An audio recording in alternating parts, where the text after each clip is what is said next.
संसद के मानसून सत्र में एफसीआरए यानी foreign contribution regulation amendment bill 2026 को लेकर जमकर बवाल देखा गया। इस बिल का विपक्ष लगातार विरोध कर रहा है और अब विपक्ष के जोरदार विरोध के बाद सरकार दबाव में दिखाई दे रही है। तो क्या है ये पूरी खबर, जानेंगे इस रिपोर्ट में।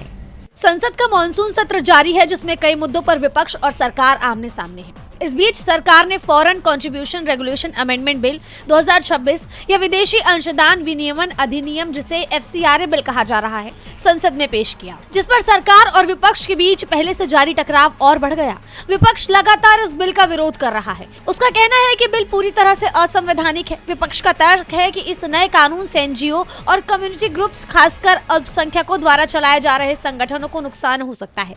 विपक्ष का आरोप है कि सरकार इसके जरिए गैर सरकारी संगठनों यानी एनजीओज और धार्मिक अल्पसंख्यकों, विशेषकर ईसाई संस्थाओं को निशाना बनाएगी और उन पर अत्यधिक नियंत्रण हासिल करना चाहती है। विपक्ष के जोरदार प्रदर्शन के बाद सरकार अब दबाव में है।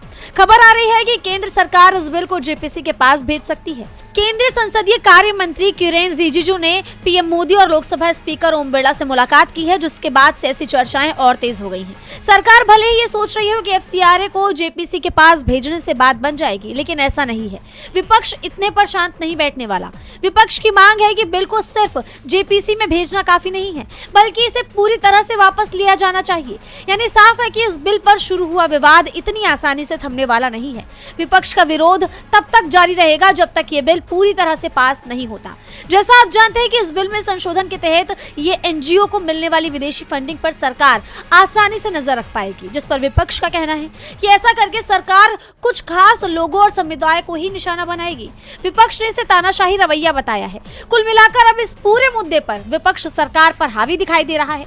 ऐसे में ये देखना होगा कि इस मामले में आगे क्या कुछ होता है। डीबी लाइव की रिपोर्ट।